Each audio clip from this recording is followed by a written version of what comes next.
of us come in as the meeting progresses and as things move forward. Let me kind of give you a tour of where you are if you're attending via the Zoom platform on the webinar. When you are on the bottom of the page, you will see there's a chat box. It looks like the text window on your phone. And in that chat, right now, it tells me there's number 1, and it's from Gavin to the panelists. And it allows me to see, I see Christy and Rundy just logged in and let us know that they're there. Yeah, if you guys want to log in and let us know who's there, that's great. One of the other places I'd like to point you to is there's a Q&A. And the Q&A is on the far right side of that bottom page for me. For you guys, it would look like 2 of the text bubbles. The Q&A is where you would present your questions. Those questions will come to the people that we have on the panel. And when those questions are reviewed and answered, you'll be able to see your answers in that window. The Q&A is something that's saved and it's presented in the next meeting. So it's a good thing for us to have. So I see Don and Karen Weckhorse. Thank you guys to come in online. So as we get started, let me introduce to you the folks that are helping us out today as our panelists, the folks that are here to help me answer questions, and the folks that have been doing a lot behind the scenes really for the last 8, 10 weeks, 12 weeks as we've been handling this pandemic response. First, I'm Dave, the pastor here at UMC Chugiak. You guys see this ugly face every week. It's one of the only ones you see, and I'm thankful for you guys continuing to tune in. The people that are behind the scenes helping me in a considerable amount, and really they're the ones doing most of the legwork and keeping the church running and afloat, are Dave Flagg, the church council chair. He's also the missions chair. Bonnie Bailey, who's the trustees chair. Don Weckhorst, who's finance. Chuck Foster is treasurer. Gavin Reeb, who's handling our virtual worship. He's also the SPRC chairperson. Julie Foster, who is our director for music, and Jackie Holmquist, who is our lay representative to the conference. All of these folks have had some impact into how they operated within the church one way or another. And it's impacted them now, and it's going to impact them as it carries through into this new phase that we enter into. So I brought them on board so that they can answer questions from experience and from foresight. So they can have an idea of where things may like to go and how we'll get there, as well as what they've done to get to this place we are now.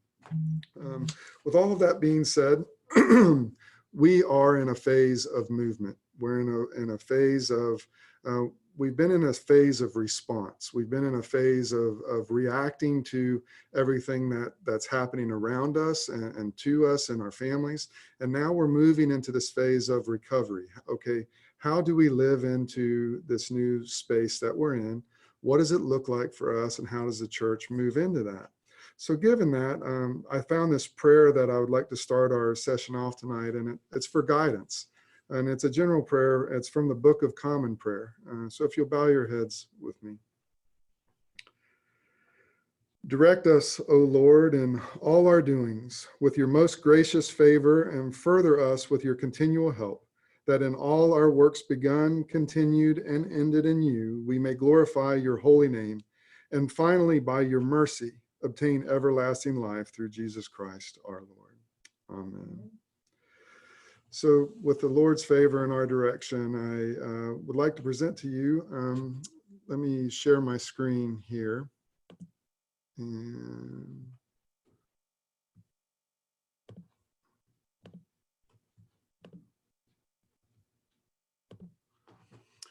so this is our agenda for tonight. We've had a welcoming and prayer, and now for building updates, Bonnie's kind of given me a lot of information that I'm going to share with you. And we'll move from there to where Chuck will present the treasurer's report. This is a little different than a standard type of report that he would give at the church council or at the trustees meeting, where we need to see the whole big picture. This is to let you know how we've been doing, and what we need to do in order to get to where we need to be at the end of the year. There's a surprise announcement in the middle. It's probably not much of a surprise anymore. I'm sure most of you have heard what's going on, but I'm going to pretend like it's a surprise until I get there. And then the last part that we'll kind of get into is this phased approach to opening the church. The bishop has released her guidelines, really for the greater Northwest. The cabinet has released these guidelines about building the new tomorrow, what it looks like to move into the church, and it's a phased approach. So I'm going to talk to you guys about that, let you know what we're going to be doing, what we have to do in order to proceed into having worship back into our building, and what that will look like when that happens. And then there'll be a time for question and answer period where the panelists can address your questions, or you can send those to me, and we'll compile those throughout the conversation, and then closing remarks and prayer. So, excuse me, with that being said, let me give you some building updates as to what's been going on around here. Quite frankly, it's been a lot. This is the way that the church parking lot looks right now. I've taken this picture. You can't tell from this picture, but that hole's probably 20 feet deep. Yep. And from this picture, it looks like it's about 4. So we are repairing water damage to one of the lower rooms, and that hole goes all the way around the corner of the church. And that's what it looks like in our parking lot right now. From this picture, though, there is good news, because if you look above the ground and don't look at that gaping hole, you will see a new roof on board. So that happened early in the spring, as well as we were able to repair all the drywall in the gym. And you can see in the very corner there, right here, you can see where the drywall repair was done. And now we're painting over that repair, and we've contracted these services out. Chuck will probably tell you a little bit about this, but we're able to do this work as a result of the tireless work that Bonnie and Chuck have put into receiving our SBA loan, and then to bringing the contractors on board. So they're doing that right now, even to the point where we have replaced the bell on top of the church. So there's a new bell, and so I thought this was appropriate because Gavin has added that bell ringing to our virtual worship services. And what's so cool is that when we do move back into our service and we meet in person, that bell will be able to ring long and loudly for us all together. And that's a wonderful, wonderful thing. The other things that we've been doing to the church, we have some significant updates that we might be pursuing related to the carpet. We're getting some things priced out right now, especially for the upstairs within our worship area. That carpet has it's come to its last days, and there's some concern of the safety attached to that carpet. So we are looking at replacing that, and that'll play into our phased approach that we'll talk about later. So with that being said, I am going to turn the reins of this meeting over to our treasurer, who has been working tirelessly to make sure that we have all of the things that we can have with regards to the government funding, the relief efforts, the CARES Act, all of those things that have been put in place to help small businesses and nonprofits. He has been on top of, and we're very thankful for that. So with no further ado, I'll give it to you, Chuck.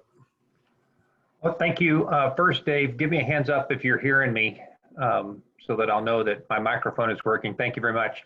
So, if I were to give you the takeaway at the beginning of my comments here, I would say that we are in pretty good shape for a congregation that has experienced an earthquake with quite a bit of damage, a global pandemic that has changed almost entirely the way we do things, not what we do, but the way we do it, and all of the normal stresses that come to congregations in these times. So we're actually in pretty good shape. What that means is that we as a congregation, you as a congregation, have responded to the financial needs in a way that has made it possible for us to continue. Dave mentioned some of the other ways that we have worked on maintaining our financial health, and I'll categorize that simply to say that for several years now, we have not had a balanced budget. Our operating budget has been excess to the cash that we bring in during the year, which means we lose cash every year. This year is no different. We expected, our budget calls for a cash drawdown during the year, but what we were able to do this year was add things that were made available to us because of this pandemic emergency. One of which Pastor Dave mentioned is the Paycheck Protection Program. We have a loan for about $29,000 from the Small Business Administration. This is completely separate from our earthquake loan, but this loan, this $29,000, will turn into an operating grant. So that's certainly not a source of income that we anticipated when we built our budget, but it is a source of income for this year. And it is, of course, very welcome because it is able to replace some of the sources of income that we normally would get, but we are not. For example, R4R, which brings in some level of income due to the hard work of the volunteers and the good work that is done in the community. But it's shut down right now because we can't allow people into the building. Things like the Paycheck Protection Program loan help replace that lost income. And similar things with groups that would rent the building, for example. We've lost that income as well. So how are we doing this year? We'll compare it to how we did last year. Last year, we expected we would lose money with the budget, and we actually did worse than we thought we would. About $20,000 less worse. So that's good. That's good news coming into 2020. So far in 2020, I just compared numbers for the 1st of January 2019 through the end of April 2019, and then compared that to our giving during the same time in 2020. And your giving actually has kept pace. So the normal giving that we would have in our congregation, if we were meeting in the pews every Sunday, doing the things that we did last year and loved last year, we're doing the same kind of financial things this year, just doing them differently. A lot more online giving, which is very convenient, and we appreciate that. So the good news is that we are pretty much on track. We are where we thought we would be, even without this pandemic emergency. We were able to secure a Small Business Administration earthquake loan, and you just saw a lot of the repair that is going on because of the earthquake damage. And that loan money at a very low interest rate is what has enabled us to continue operating in our building without drawing down our cash reserve. We got loan cash for that. So we're doing about as good as we could expect to be doing for a church that's endured an earthquake and a global pandemic that has changed pretty much everything about the way we worship and the way that we go about being a church. Final thing I'll mention is Dave showed you that picture of the roof. That was covered by insurance.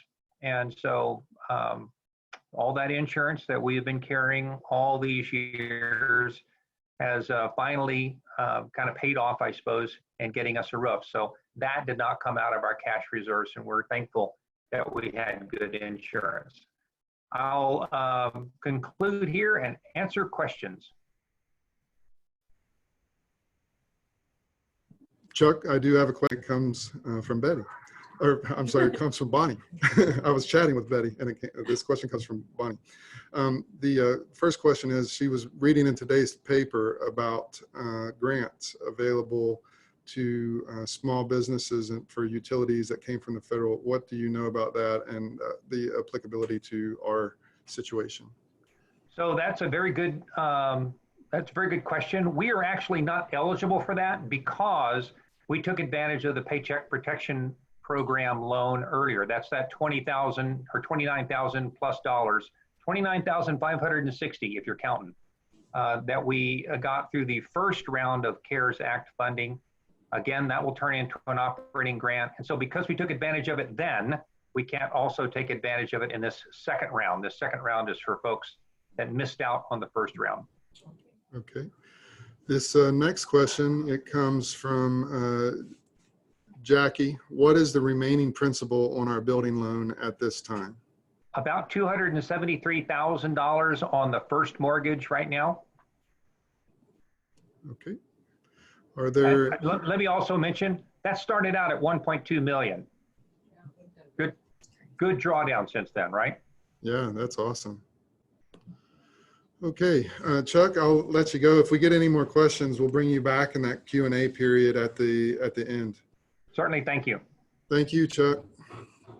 All right, guys, if you have any more questions or think of anything as we move forward, as we move into that phased approach, you might have some questions that Chuck will be able to answer. Don't hesitate to put those into the comments section or the Q&A. The Q&A would be better because they'll go into the recording where the comments I don't think do. I'm not 100% sure about that. This is my first time doing this, believe it or not. So the next thing I'd like to talk to you about is a little bit of a, I'm trying to pretend that this is a surprise, but you guys probably already know about it. So I'm going to share a screen. And I have a special guest that I'll bring on here in just a second. But when I first came into UMC Chugiak, I hadn't been here 2 weeks, and I got a phone call for us because we were receiving an award.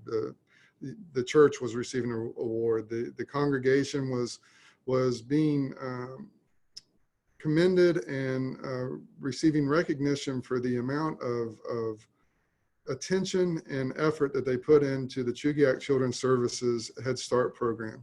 The way that they support the community around that program and the way that they support the program directly through monetary givings, through food, through gifts, Christmas gifts and Christmas wraps and things like that. So as I learned more and more about that program, I learned that program actually started here at the UMC of Chugiak, and how it was part of our original DNA. And I'm happy to say that through some work that we've been doing over the last 6 months or so, that they are coming back, that CCS will be moving into our church this fall, and we will be having the CCS Early Head Start program that will be part of our daily life here at UMC Chugiak. So with that, I have a friend that I would like to bring on, and his name is Mark Lackey. And Mark, take it away. Great. Thank you so much. Can you hear me all right? Yes. Oh, good. So I'm in my truck this afternoon. I had some other things, but just really, really excited about the opportunity to join you for this meeting. And I didn't know that I was one of your earliest phone calls, but I'm really glad that that happened. I feel like it was providential, and you know, you're absolutely right. Chugiak Children's Services was born in 1968. And I don't know all the details of how it got started, but just knowing your congregation, I would guess that there were a few people in your church that saw families in need and felt like they could meet that need. And that program started operating in 1968. And the best I can tell, we operated out of your basement until 1979. And so we were there for, you know, just a little over 10 years when we moved out and got a little bigger down in the old Chugiak Elementary School. And last year, you might have heard that there was quite a bit of a big kerfuffle around the state budget, which supports that program. And we fought awful hard to save that program and that funding, and we did. But as a result of that, our board of directors has really been working hard to save some money and cut some costs wherever we can. So I reached out to your church, just looking around to see what our options were in that community. Pastor Dave has been great to kind of think about what the options might be and how it might work. And we're super excited. This week, our lease in our current location ends in May. And so actually the reason I'm in my truck is I was hauling stuff around today, packing stuff up, and we intend to have a lease in place with you and be part of your financial picture, a tenant, starting on June 1. And so, you know, I joined your congregation, I don't know, it might have been 5 months ago now, just to present that award. And at that time, I just expressed how much gratitude I had for how you've just continued to support our program, but more specifically, the families that we serve through our program. The food pantry that you've helped to keep stocked, the families that have an individual need, the money that's directed to our program through your missions committee. Just so appreciated. And you're absolutely right. That award was well earned and well deserved, and we're so grateful. But this is a whole another level of support and partnership that I'm just thrilled about. We're bringing our teachers and our staff over to the church tomorrow afternoon. They've been a little bit on pins and needles, not knowing where their new home was going to be. And so we're going to walk them through downstairs and look at the space, and then work just as closely as we can in partnership with you, you know, to make this something that works for both of us. So I just wanted to join tonight to say thank you so much. I'm excited about our partnership and, you know, going back to our roots. I just couldn't picture a better situation. So thank you so much for allowing me to join, and thank you so much for your continued support of our ministry within the community. Thanks, Mark. Thanks for pulling over on the side of the road to take time to talk to us, and it's been fun getting to know you and just to get to learn more about the program as we move forward. And I look forward to just seeing how we can grow it together for the glory of God and our work and for the safety and security of the community and yours. I appreciate all of the effort that you put into it and all the work that the teachers do. So welcome aboard. Thank you so much. All right. Thanks, Mark. You bet.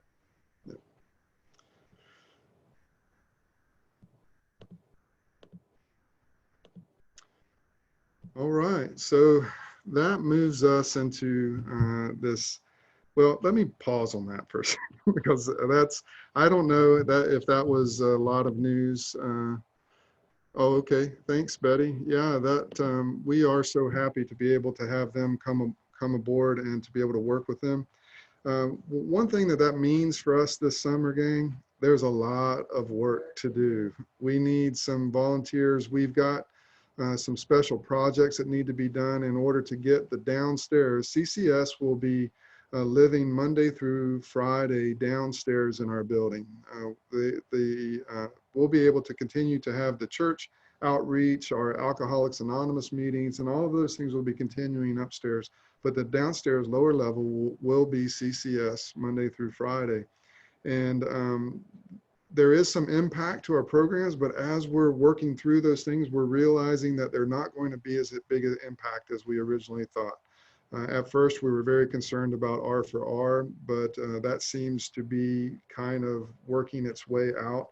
There will be some minor changes that will have to be made, but it doesn't mean that the program has to leave. It will be able to continue to go if it wants to here at UMC of Chugiak. But it's also the other things that are important for our church will continue to meet, and we'll be able to continue to grow with different teams and reinstitution of life in the church upstairs, such as just prayer groups and AA and anything else that happens during the week.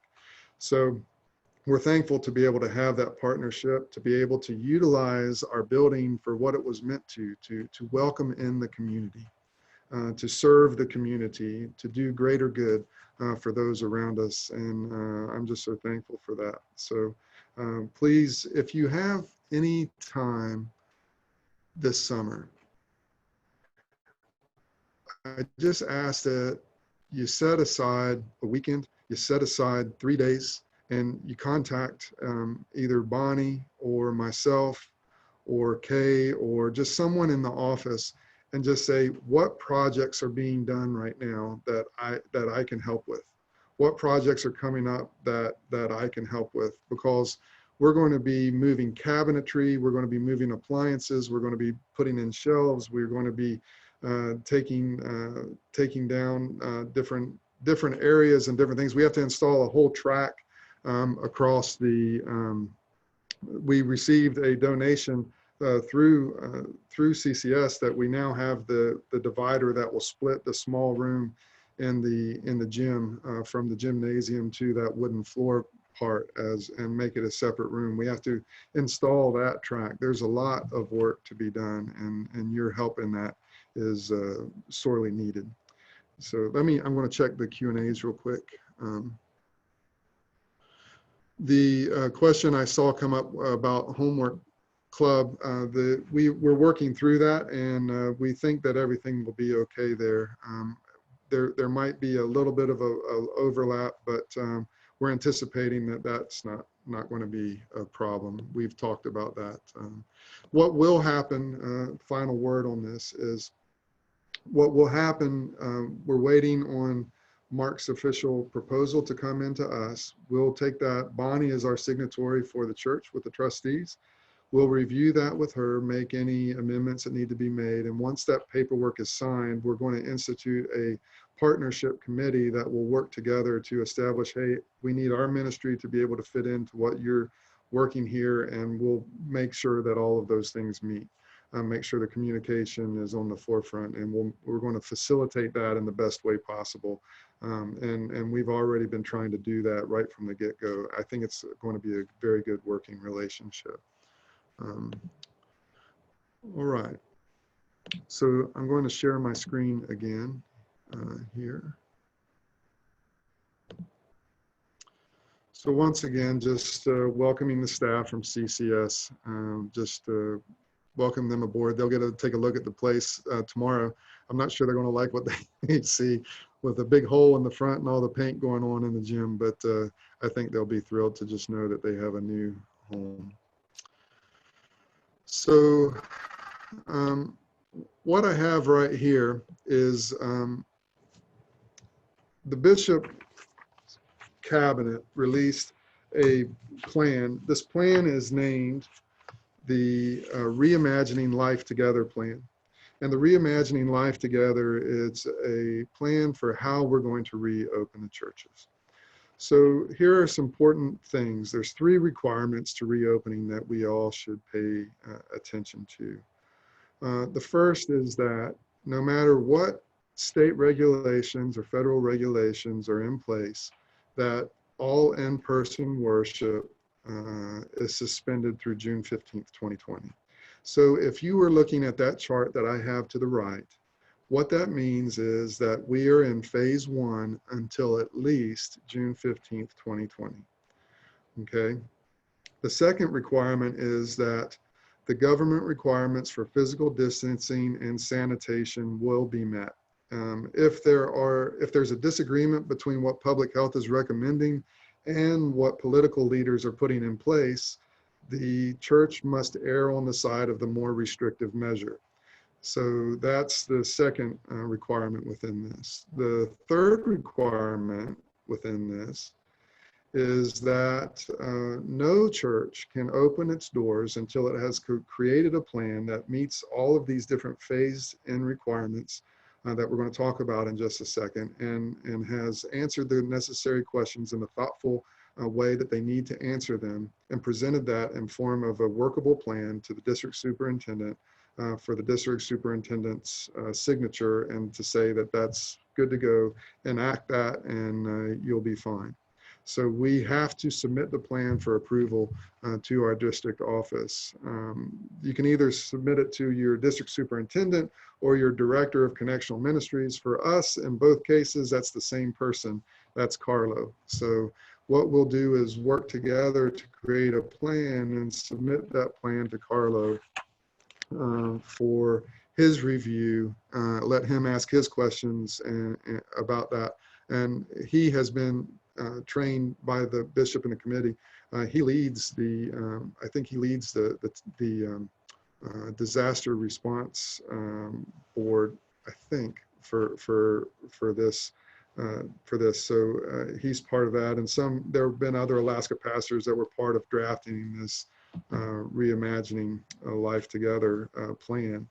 So there is input from Alaska in considerable amounts. So what does this mean for us? What does this look like? Because that's the big question. The big question is, when are we going to get a worship together? Well, part of worshiping together means that we can do it safely without harming one another, that we can come into church and feel like it's a good place to gather, and that we don't feel like it's a place where we're in danger of getting sick, in danger of making someone else sick. So it's really the result of this plan is of one of the Wesleyan principles of do no harm. And what we're encouraged to do is to go slower than the world around us, to pause, if you will, in the movement, to say it's okay to take our steps gingerly and slowly. So in this safe reopening at a glance, what we'll see in here is even as we move from phase 1 to phase 2, there is not a lot of difference. Phase 1 right now means that we cannot be in the church. The church is closed. Those that work or are part of staff of the church don't work in the church. Those that are part of worship, we do it virtually. It tells us that a group of 5 or less may gather in the building for worship recording, which is kind of that what we're gathering under right now. There's 3 people in the church currently. So we're kind of fitting in. There's 4 people in the church currently. We're fitting into that mold. But what that is, and what is that saying is that you are keeping the social distancing, that you're keeping the safety to a maximum level, and that you're not bringing in something to the building, and that there's nothing in the building that you take out with you. There's a reasoning for that, because the more that you keep people out of the building, the less likely you are going to have to do like some super strict cleaning. Because say someone comes in and just walks through the building, and then you find out that that person comes down with a COVID-19. Well, there's certain restrictions in place that you have to meet to clean after someone that has been designated as infected within your space has to be enacted. So this is a safe keeping measure for us, but it's also one of those that to keep us at a minimal risk for having to do more work in preparation for reopening. As we move from phase 1 into phase 2, what we'll see is that still the church access is limited. Those that have paying jobs, those that are required to be at work, will start to come back into work. And when they come back into work, if there's anyone else in the space with them, they're going to be required to wear masks. They're going to be required to always be 6 feet away. If they go into a facility and use it, they're going to be required to clean that facility. These are the things that are in place. When it comes to worship, it's still only virtual. It's still only those things which are allowed to be sent online, and something that we're currently something that we're currently doing. If we move into the phase 3, the phase 3 designation kind of takes exactly what I just said, but allows us to start bringing in others for worship at the number of 50 or less. That means that we could put, and I went upstairs with Alicia and we were kind of looking at it to see what this would look like in our church. If you came into our sanctuary in phase 3, if we would all have masks on, we would not have any congregational singing, and we would be sitting every other pew, and we would be sitting 6 feet apart in the pews. Conservatively counting, we think we can fit 30 people in the sanctuary when we do that. by keeping the social distancing measures in place and by fulfilling these rules. So that means that if a church goes into phase 3 and we open up for worship, that we would be turning people away at the door at 30 people probably, or we'd be redirecting them to the gym or to a different room where they can maintain the distance and the safety to watch on one of the monitors in the building. So, and then when we move into phase 4 is more of a space where things are coming back to normal, but there's still some safety measures that are going to be in place. And the alternative to typical worship practices is still in place. We're still doing the regular sanitation. And that I was just looking because I just want to make sure.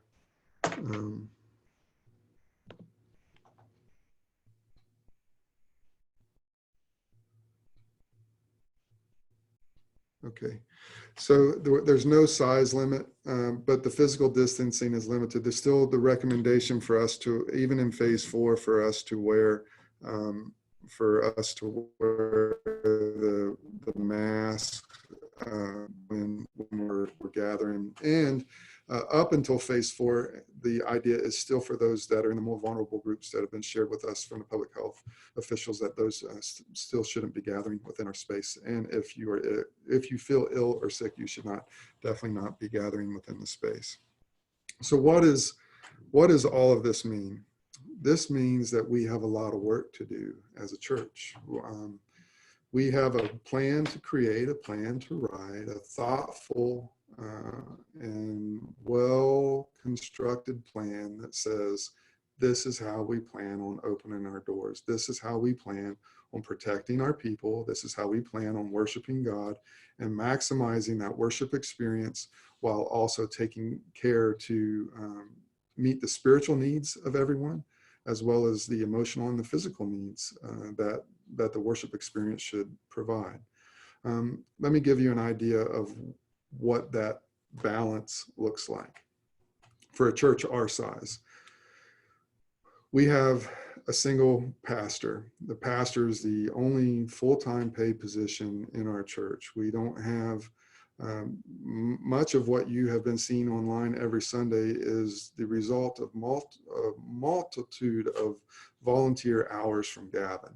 He puts together those musical segments, he puts together the video, he puts together that work and that process to be distributed online. And so there's a lot of work that goes on to that online service, even though it may be reduced now to about 45 minutes. And even though it seems simple, there's a lot of work that goes into that. A lot of people are contributing music, and that takes time. The problem is, as we move through these phases, the only option really would be for us to take what we do on Sunday morning and to live stream that, because that would be our church service. So that means within those phases 1, 2, and 3, you're filming a service where everyone is wearing masks, where the music is only being played, no one's allowed to sing, and that those that are delivering all of the words are wearing masks. So there are some things that we have to work through and plan through as we move through these phases. The second thing that I can't stress enough is that these phases are not indicative of what's happening in the state. So the state law tells us that on tomorrow, we move into phase 4, the phase 3 and 4 are combined. We're moving in, and it's pretty much an unrestricted access to life again in Alaska. The church is taking that a step back and saying that's too fast of a move for us.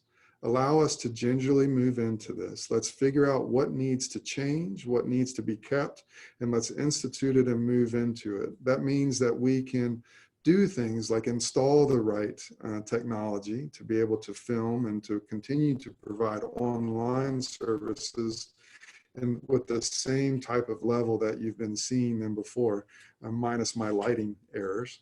But also the other things that we would be able to do is to be able to move into how are we going to do the safekeeping of folks when they come into the church? How are we going to make sure that we can do things like the tracking and accountability measures, who's coming into service and who was there on a certain day and who did they sit around, things like that. Those are things that we are going to have to know early on. So there's things that we have to discuss. The third reason that I'm sharing this with you is please understand there is nothing more than I would like to have to quit talking to this little red dot on this camera and be able to see your faces and to be able to spend time with you and to have a Sunday conversation like we're used to.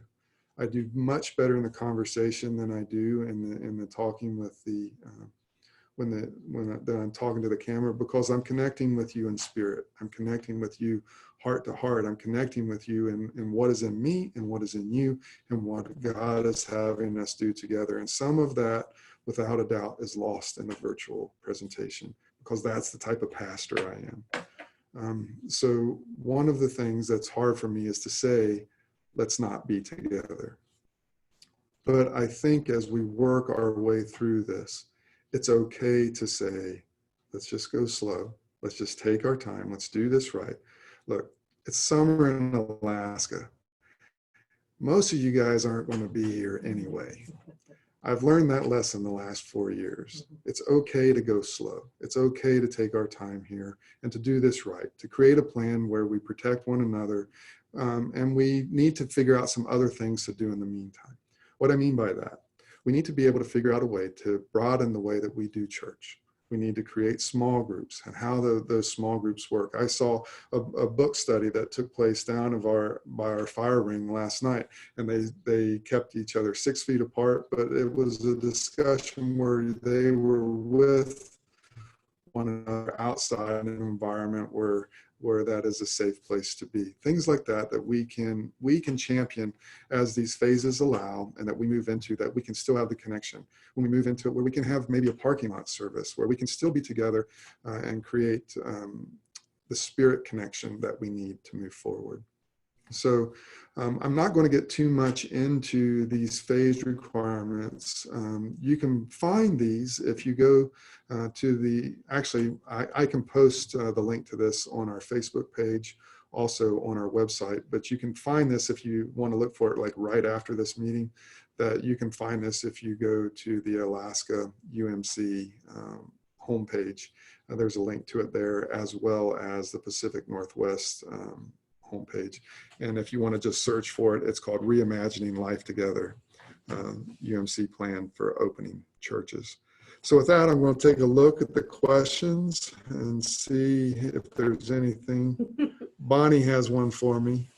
When does our plan have to be submitted to Carlo? Okay, the question is, when does our plan have to be submitted to Carlo? The answer to that is there's no deadline. So the objective here is for this plan came out as an overarching plan. It's very it's prescriptive in nature, but it's vague and directive. So what we have to do as a church, and it's every church is going to have a unique situation that they're in, is it has to be specific to us. So that takes time to build that. Yeah.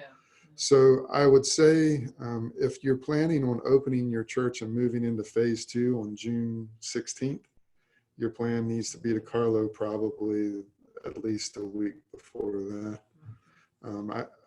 He's going to have to review a lot of these.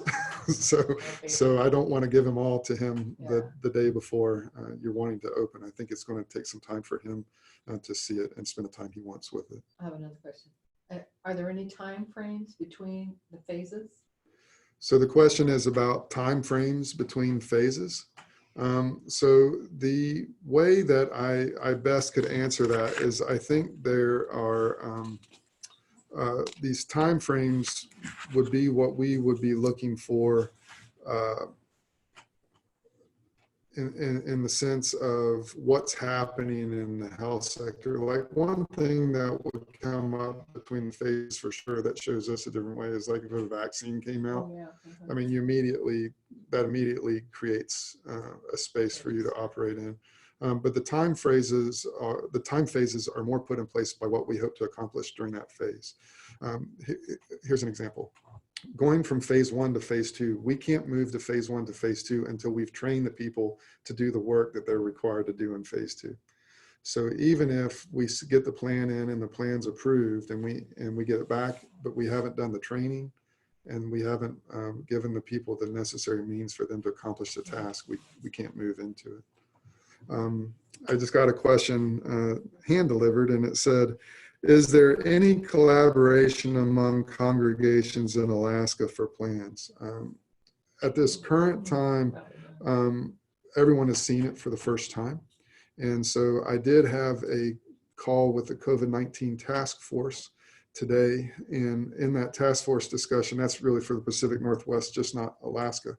But what we talked about that is, how do we collaborate? How do we create a template, and how do we move in from that template into more normative plans, meaning that every plan is not so different, that there's some continuity of decision making within that. And so there is discussion about that, but there's nothing specifically in the work. Where there is collaboration now in a great way between the churches in Alaska is especially moving into the summer months, our churches are starting to combine services.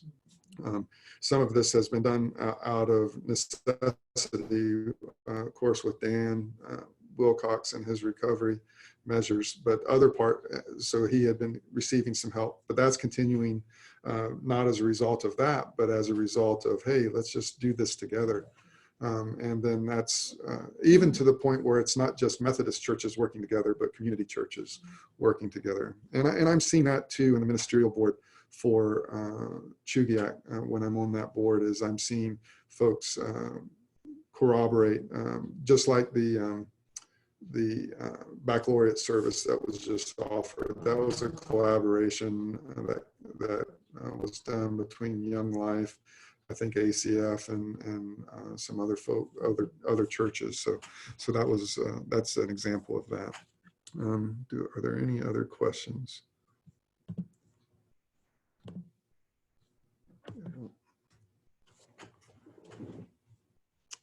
Won't let me open my Q&A, so I'm going to stop this share. Okay.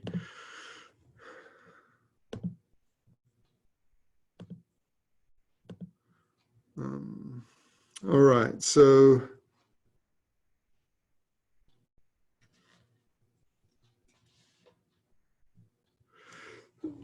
one of the things that I'll address, it's something that's taking place in the chat. So most of you that are watching the webinar can't see the chat.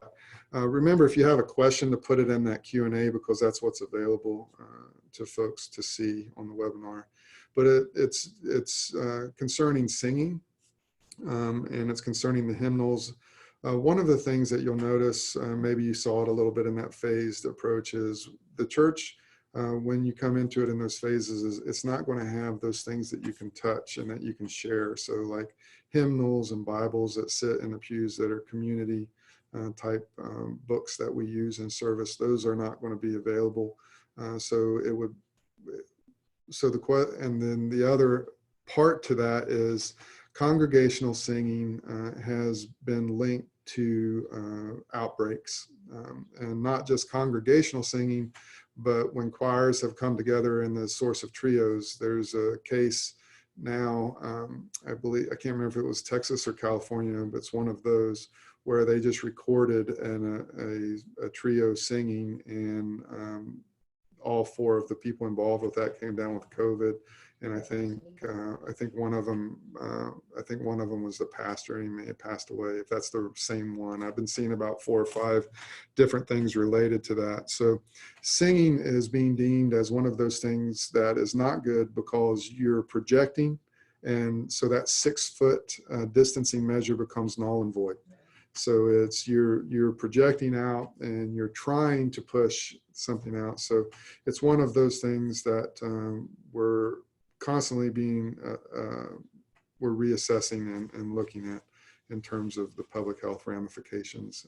And that's one of the things that we'll have to look at with the planning.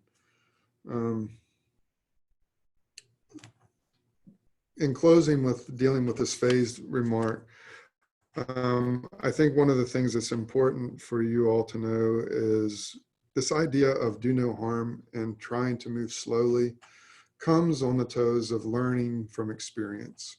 Many churches try to open their doors early for their gatherings within some of these, once they were given permission, some before they were given permission, but just in the nature of gathering.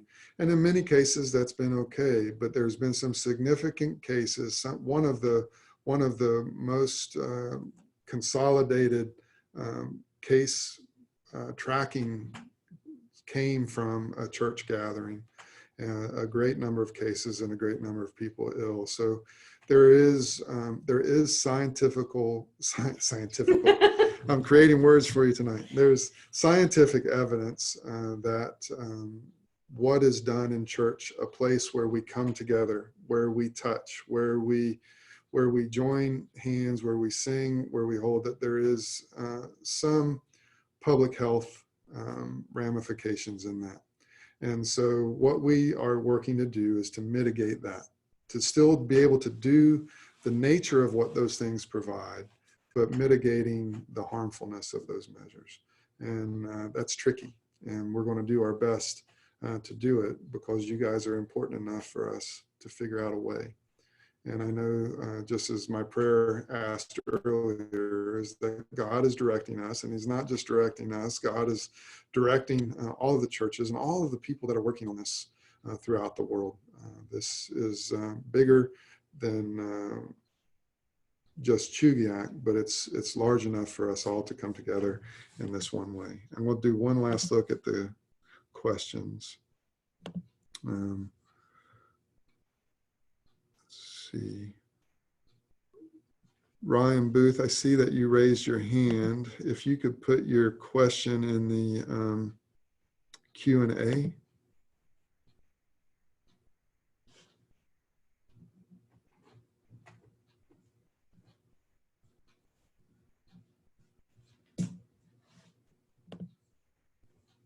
Okay. All right. Well, okay. Thanks, Ryan.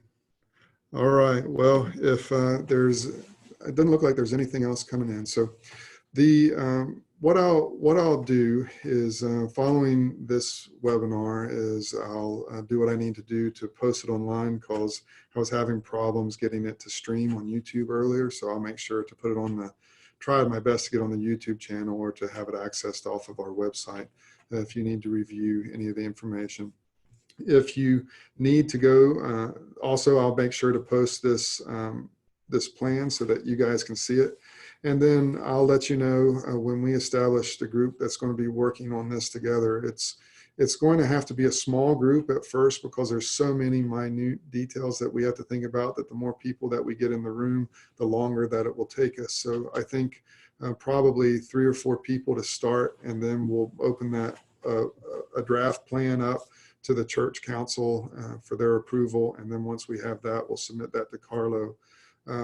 My personal goal would be to have that done before June 15th, at least have it in Carlo's hands before June 15th, so that when we have the opportunity to move into the next phase, that if it's in the cards for us to do it, that we're able to, and what that may look like. So the other thing that I'll end on is part of what we have to decide, part of what we have to think is, what is worship to us? Is worship being in a space? Is worship being in a place where we hear the word, where we say our prayers, to share that space with other people? Or is worship to us in a space where we're receiving the word at the same time that we know all of those other folks are listening, and that we're able to sing, that we're able to praise, and that we're able to have the freedom of movement to do what we need to do? Or is it both? You know, it's one of those things that as we move through these phases, the restrictiveness of one sings to the freedom of the other. Yeah. But there's still something missing in one that can only be found in the other. So that's the balance that we'll be working between and doing our best to provide as we move forward.